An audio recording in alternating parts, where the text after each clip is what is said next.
Hey everybody, welcome back to the Bible Show. Today we'll be analyzing cognitive circuits. Um, so just a preface, so we'll be discussing cognitive origins as well as the 16 personality types, sort of Jungian analytical psychology, and sort of the puzzle pieces that God created to sort of complete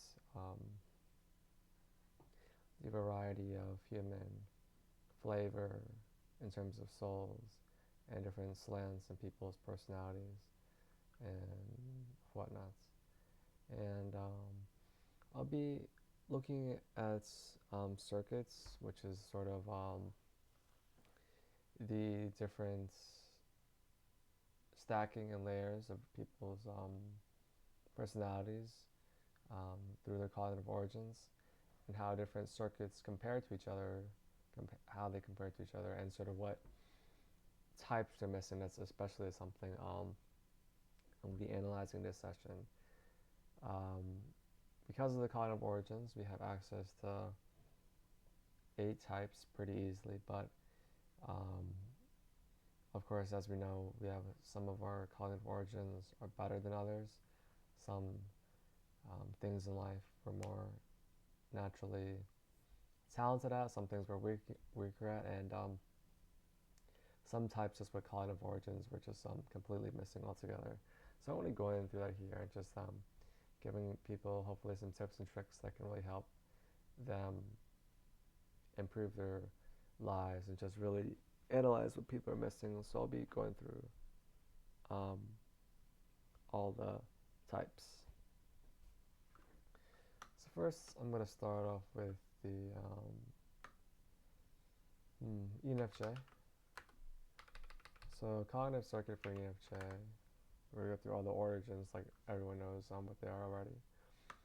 You have FE, validation, TI, no, NI, connection. You have SE, reverence, NI, TI, discovery, FI, authority, NE, justification, NE, justification, SI, satisfaction. Then we have NTE, achievements. So what we mentioned before is sort of how with these 8 cognitive origins, or just how they're laid out through the cognitive functions, we have easy access to 8 personality types, and +2 with the four sides of the mind theory, which I hold to be true after thinking about it. I think people do have those other 2 sides of the mind pretty naturally. Besides the conscious and unconscious, there's also the subconscious and the superego, which I do hold that it is pretty valid just from analyzing people's experiences in life. So for ENFJ, they have easy access to ENFJ, INFJ for connection, ESFP for reverence, INTP for discovery. You have FI, which is INFP for authority. What is it called? ENFP for justification, ISFJ for satisfaction, and ENTJ for achievements. So what's interesting to note here, just from this already, we can notice just a thing in NFJ types that they don't really prioritize achievements or satisfaction since it comes a lot lower in their stack. And so that's often a common weakness in NFJs. And the pursuit of satisfaction can sometimes, the lack of the pursuit of satisfaction or misguided sense of satisfaction can definitely stir ENFJs and INFJs in finding peace and happiness in their life, since they're so focused on building a connection with others or being right. And this often leads to them sort of trying to really push too hard with connection, maybe ending certain connections or bonds, maybe being right all the time, pushing people away, taking away satisfaction from relationships, or maybe being too desperate with connection, which can take away from achievements, perceived status, or being too desperate or being right all the time, which can make people push people away, just which can also affect perceived status. And so, higher the higher cognitive functions, the upper stack, sort of are the strengths of the ENFJ, or the strengths of whatever personality type we're referencing. So, ENFJ is really good at connection. It's a parent function, so they're really responsible with connection. Since TI, it depends whether it's your subconscious or unconscious develops. TI and INTP discovery makes ENFJs pretty intelligent. Um, but since it's an inferior function, it's oftentimes not as developed, so that can be another weakness for ENFJs. And especially if it conflicts with their validation, they really value validation, being right. It can definitely be a big weakness. So I guess another first thing with analyzing cognitive circuits is that usually the top three are the strongest, and then we have the gateway for the unconscious, which is also the second. I would rank it as somewhat strong as these three, if your unconscious develops. And besides that, all the rest of the other functions are pretty weak. And the strongest for anyone out of their cognitive functions would be the top two stacks, so validation and connection for ENFJ. Those would always be the strongest. And another thing to note for the slants, or for cognitive circuits, is that certain types have different flavors for their cognitive origins just because of how their functions are arranged. So for connection, you can either have INFJ or ESTP for connection, and it's very fascinating how that affects how you pursue connection. For example, with INFJ connection, it's more so like really chasing after bonds, trying to build bonds with NI hero. And with an ESTP connection, it's more so observing other people and trying to find trying to be more. Well, both connection types do this, but really observing people and sort of observation first before you make a decision, and observing, who has friends, observing ways to make more friends, make more connections. And so rather than willing it into existence. So it's really cool how just, and we can really see it through cognitive circuits when we break it down, how just different slants of cognitive origins based on personality types can really transform a whole someone's style and interactions. And that really gets into the meat of the lecture, is that because reverence is locked into SE for this reason. So ENFJs have ESFP reverence naturally.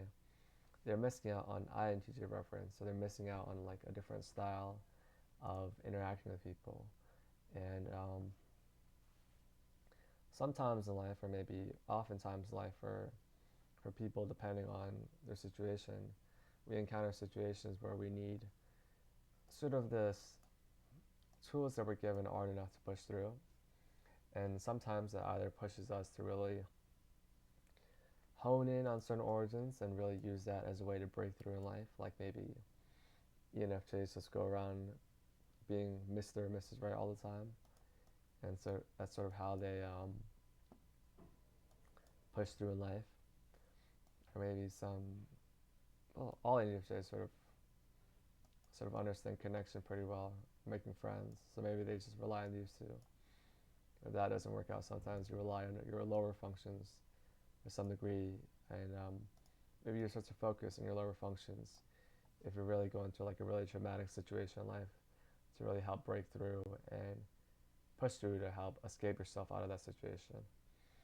So, besides that, sometimes these functions aren't enough, which is why, if anyone's really interested in cognitive mastery, really having access to all 16 personality types, not to be like schizophrenic or to come across as schizophrenic, but to really have access to all the different slants, all the different souls, in order to really um, have mastery over all social situations. I would definitely highly recommend it. So, on that note, what are ENFJs missing? So, they're missing ISTP validation. They're missing ESTP connection.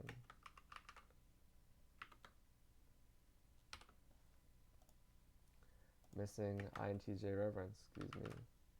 Missing ESFJ discovery. Missing ESTJ authority. They're missing ISTJ justification, ENTP satisfaction, and ISFP achievements. So sort of once you master all the different kind of origins that um, through the types that you're naturally given, um, and just on the process, on the back to the note of mastering those functions, they're sort of course, limited. Even though you master all those functions, you're sort of course, limited to the extent by the sort of definition or the structure that's given, the blueprint that's given to you by the souls. Like INFP authority can only be presented to the world in a certain flavor. ISFJ satisfaction can only be presented to the world in a certain flavor. And you're really sort of lacking all the other skills and quirks of the other souls. So, just for an example, um, ESF for INTP discovery, which that's pretty a big weakness for ENFJs. Um, let's go say an ENFJ does master INTP discovery. Um, they have that insane discovery with TI, and with any parent, they're able to just do thought experiments and discover things. But they're sort of missing the social side of discovery, which is ESFJ, and it really taps you more into your other people's feelings, FE hero, what other people feel. And what's really fascinating with this will help you, being an ESFJ, helps you a lot more in social situations. So, a perfect example of how this might play out. Let's go say you're whatever type you are. You have INTP discovery. You have it down pat. Be able to use it to really help you um, as a tool to help you discover things, whether it be solving a problem, solving a social situation, using it to reflect and analyze on things that you've done in the past. Um, but let's go say you're struggling in social situations because you keep saying whatever you're thinking. And for INTPs, that can be a little off-putting and dangerous. That can ruin the vibes. And let's go say, for example, you're a guy. I think ruining the vibes as a guy in a social situation, especially if you're talking to the opposite gender, is a big no. It's sort of a big no-no. Can really hamper yourself in pushing through to the latter parts of a social excursion situation. Excursion. That's a sort of added that to my lexicon recently, and by having that ESFJ discovery to your side can really help you become more of a social master, and that'll get you through a lot more situations. So having both those slants of discovery can be pretty helpful. Another one is, let's go see, we have ISTP validation versus ENFJ validation. ENFJ validation is sort of validation, but more so from a social aspect standpoint. And it doesn't have the pure power of TI Hero, but once you sort of, I would say it's cognitive emulation. Um, Cognitive emulation is sort of origin mastery, which is when you're able to access the gateways to all the origins, you'll have an easier time emulating other types. I'm not sure. I'm not too sure like how that works exactly, but it just it just really helps out when you already understand how each kind of function is attached to a cognitive origin. It helps a lot in the emulation process. So back to the note of emulation, we have just ISTP validation, which is a lot more useful in like learning new skills, like learning a sport, learning how to drive, maybe learning anything mechanical, or maybe trying to break down a social situation better. Because sometimes with ISTP validation, you can use that TI or logic better to really, as well as SC parent observation of the environment, to really help you push through certain situations better. And whereas with an ENFJ validation, you're to be stuck inside of trapped by others people's feelings, which can limit yourself in certain social situations. So definitely a lot of tools that can be available and present that will be useful once once one or you master sort of all the 16 types. And yeah, just to rehash on the blueprint, like your top two functions usually come naturally. Um, your hero function is strongest.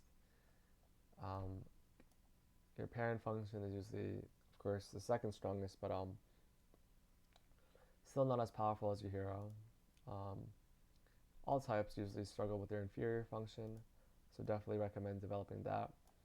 And then you develop, yeah, I would say your child next, because I think ENFJs understand reference, but not as sharp as natural ESFPs, unless they're hyper. They, of course, transition into that side of the mind and develop that. And then after that, I'll work on developing the lower types, and that should help you a lot more in social situations.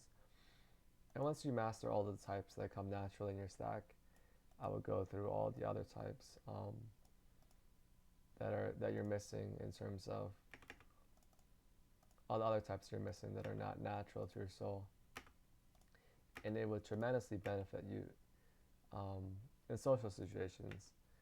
And the reason for that that I didn't explain earlier is that we sort of have now with mastery of all 16 types, you have double helpings of hero functions. So now with for example, with FE Hero, you have ENFJ validation and ESFJ discovery. So you'll have a really pretty nice handle of FE Hero, nice handle of people's feelings, which is going to be really handy in social situations. And that's sort of the end point or end game destination for cognitive circuits. It's sort of just having, of course, like I keep saying, mastery over all the types. And it'll look like, and that will come with double helpings of all the hero functions, which is going to make you really super sharp just in each function. Usually there's like a weakness, um, just mastering all the types you have. It doesn't give you the full power of each function because it's not reinforced. It's not like like I'm going to use reinforced steel as an example, even though I don't know much about it. So you have steel. Sure, steel is strong as a structure. Sure, the covenant function is strong as a structure, but once you reinforce it, once you have two layers or something, I don't really know what I'm talking about. But once you have, scared me. Once you have two helpings of your hero function, or two helpings of basically the other parent functions or child functions, it'll definitely be have super strong fundamentals that'll help push through a lot more situations. Um, and just analyzing these missing functions that'll play through across all the types that are missing 8 sides of the mind. We can see with ENFJs, they sort of lack, they lack that ESTJ authority, not as quick on their feet with maintaining authority. They lack that INTJ reverence, not as willful with maintaining that reverence. They lack that ESTP connection, um, more so not as outgoing with how they make connections. They lack ISFP achievements, not too fond of creating art with pursuing what they feel to create to chase, excuse me, in their for their pursuit of achievement. And we can really see how this plays out through life. ENFJs, they like ENTP satisfaction, so they're not creative. They're not as creative with their satisfaction, and this can be seen all across the board with all ENFJs. And I forgot if I probably said I was going to do all the types, so I'll just probably do that while maybe talking about some other stuff or just going over the same thing. So it's going to be a long note. So INFJ, NI connection, FE validation, TI discovery, so INTP discovery, which makes INFJs pretty intelligent with that, especially their hyper righteous eye for their soul slant. Any justification, SI, FI authority,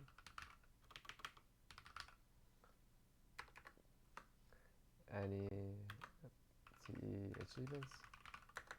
So this is the INFJ.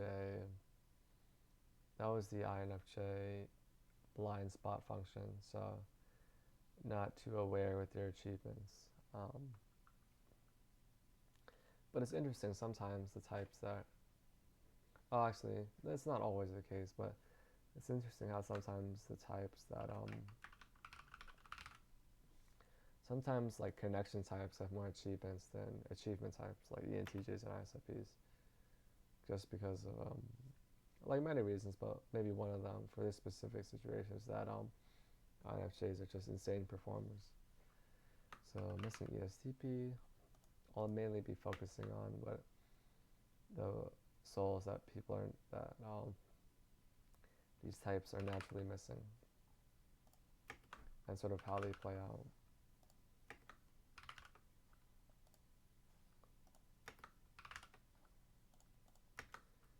So some themes are starting to emerge as we see what's missing from these types, and you'll start to notice patterns throughout different quadros. Like ENFJs and INFJs are pretty similar, so they sort of have the same weaknesses. So here we can see that we're missing sort of the artisan types, which makes INFJs not as concrete. So they really like that concrete aspect. They're missing 3 concrete types. So INFJs are pretty really abstract. Missing that ESTJ authority finesse, ISFP achievements, and just sort of missing that ENTP creativity with satisfaction. So really common weaknesses across the board. To finish the quadros, ISTP, CI validation. That's always a really powerful function. ISTPs are really good at just like driving sports. They always do well with mechanical things. NI reference, it's an INTJ reference there. And like the difference between ESFP reference and INTJ reference is that ESFP is sort of seeing what other people are doing and like following the crowd to see what's cool. And INTJ is just really chasing that respect, trying to really build it out of yourself, like producing respect. They really like introverted reverence really, I think, has really good understanding and respect, and it, I think, in a more profound way than ESFP reverence. So TE authority,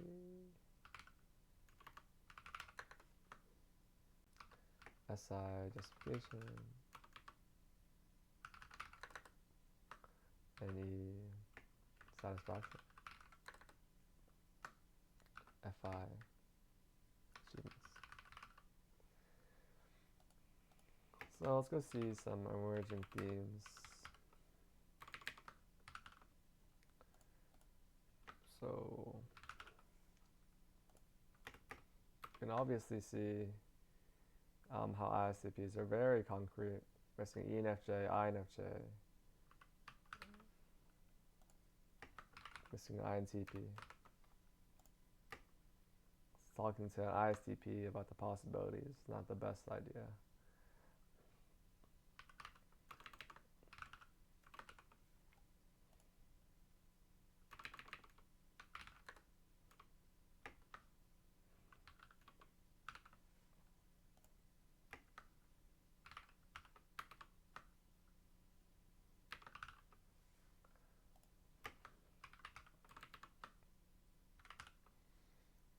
So some themes that emerged.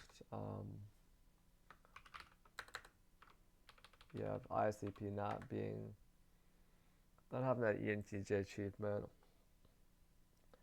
missing that really Donald Trump bold personality. Don't have that INTP discovery, missing that really creative, really free-flowing discovery, missing the INFJ connection, really chasing after bonds and not just sort of letting bonds happen to you.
So some themes emerging from here. We have ENFCPs,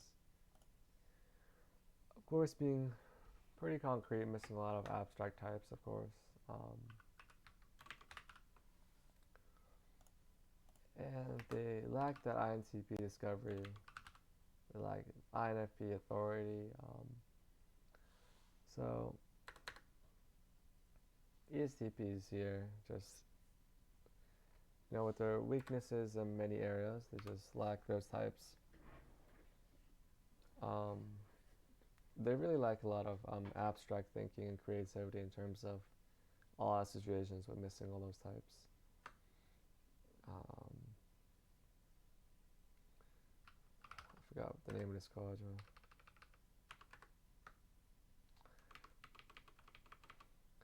Well, I guess just to save some time, we can do the reverse function. So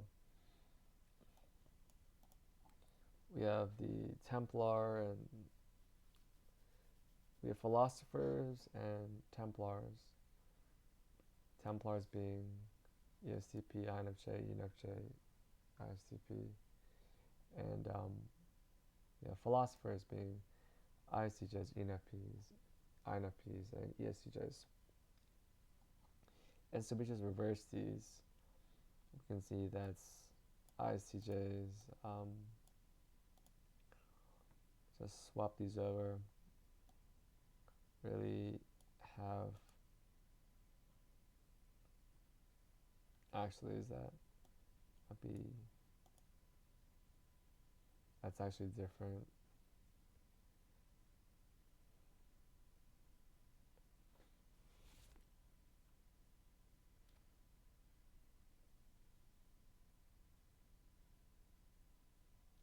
Yeah, so actually this could work.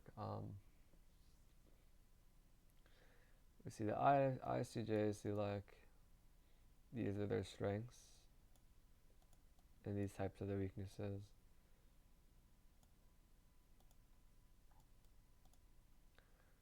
So I guess some themes that can play out from this for the philosopher side, if we read this backwards, is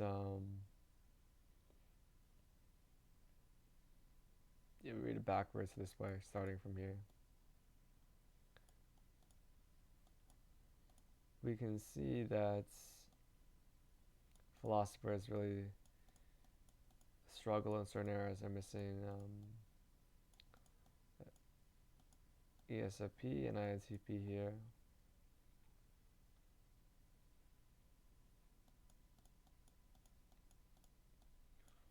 They're missing some of the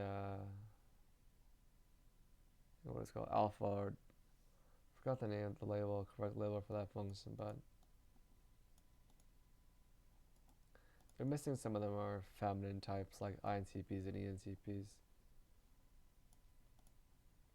which I suppose is a reason why these types are just more a reason why these types are pretty masculine. But this is definitely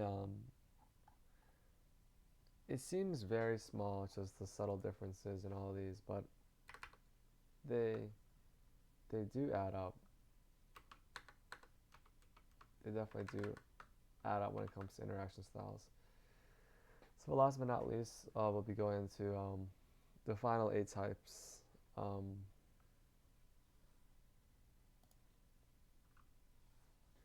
which is the wayfarers and the I forgot the label for them. I haven't used it in a while. But on the INTPs, ENTPs, ISFJs, and ESFJs, it has to be interesting to talk about.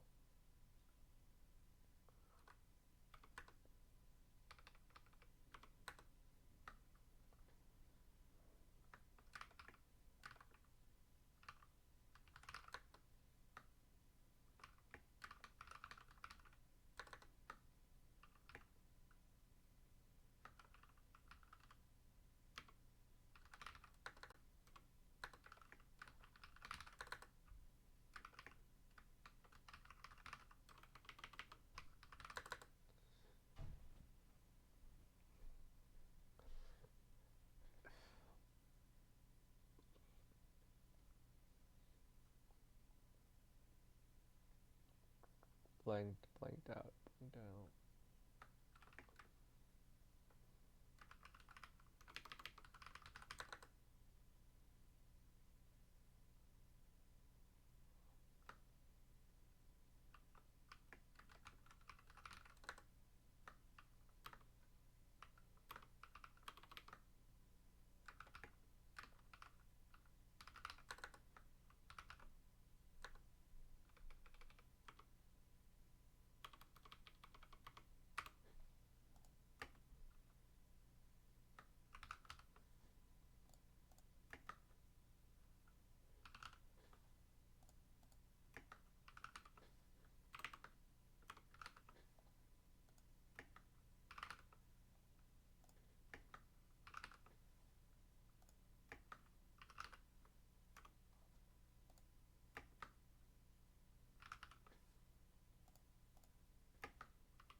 So you can see some different themes that play out when we look at this, all these types on this side of the mind. The INTPs, ENTPs, and ISFJs. Um, it actually varies. Um, with INTPs and ENTPs, you basically have the same slant because of how their discovery and satisfaction is lined up. They're missing a lot of key, I think, very important types. Um, that are often played out just as tropes throughout um, history and pop culture. They're missing ISTPs, which both ENTPs lack as well. So really like that really skill with mechanics. They lack ENFP, so not as creative their excuses. Like that ESFJ discovery. They do have it as their subconscious, so it doesn't hurt as much. But it's just being discovery with other people's feelings, or having other people's feelings as a basis of discovery, as well as SI parent for that concrete side. And lacking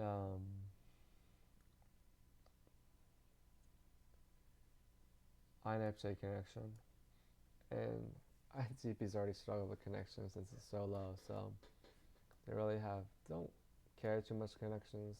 But for in terms of mastery ones, INTPs and ENTPs do. Um, they really lack the willpower to really chase connections. It's really out of character for an INTP and ENTP to really chase a bond for the sake of a bond, for the sake of building a connection. Like,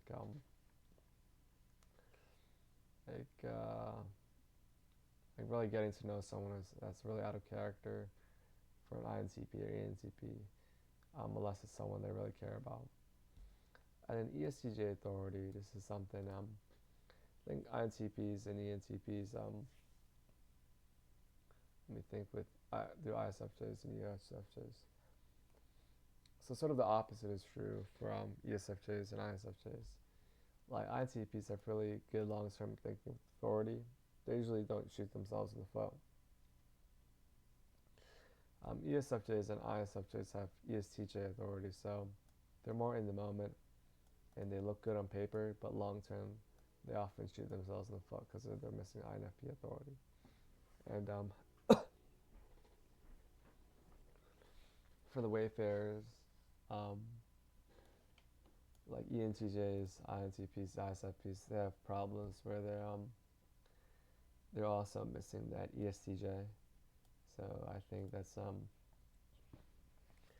ESTJs. I would say it's a very charming type in terms of just getting by in life. Like ESTJs are probably some of the most masculine people out there, and just especially for ENTJs, not like especially for ENTJs in this example, just having double helpings of TE, but with two different slants can be extremely beneficial. Um, with Ian, I was just thinking of this. I was thinking about this a couple weeks ago. Like ENTJ achievements in terms of like pursuing, and I have this side of the mind, so I understand this. For like pursuing, let's go say a romantic investment. Um, they like to play it cool, really cool. An ESTJ authority when pursuing an investment might play it less cool as a power move, just to do something different or stir things up. Like for example, if every guy at the bar is talking to a girl, an ESTJ would probably not talk to a girl just to try to stand out, and vice versa. If no one's talking to a girl, an ESTJ would probably talk to a girl to stand out, but an ENTJ would probably still try to play it cool. Maybe just play it real slow until the girl is giving them attention, so it's not as desperate when chasing them. So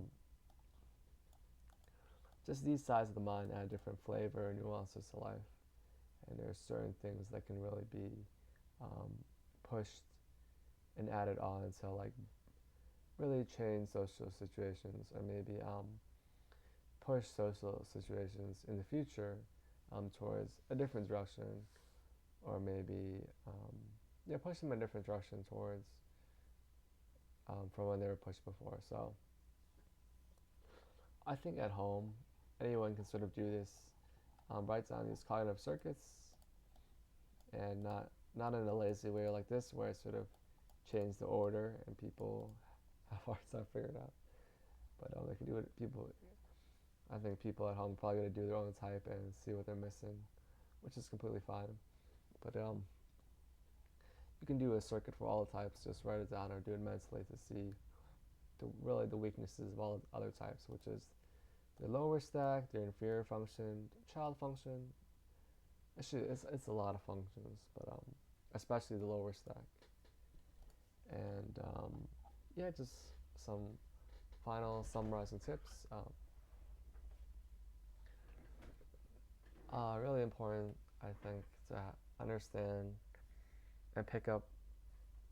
Like maybe this flew over the head of um, everyone, or it didn't seem that beneficial. I think picking up tips and tricks from all the types can really help people with their lives. Like the example we mentioned earlier with sort of a bar situation, and there's just so many more examples. Like it doesn't seem like a big difference between INTP and ESFJ discovery, but just with an ESFJ, sometimes maintaining the vibes is often a great way to make new friends and really be more pleasant to be around. Whereas an INTP, maybe they have that intelligence, but sometimes killing the vibes can just end an encounter like that. So just having all skills, just sort of the quirks from all types, can really just help give balance in social situations. So you can sort of push through all phases or all aspects as they come up, which I think definitely will be pretty helpful.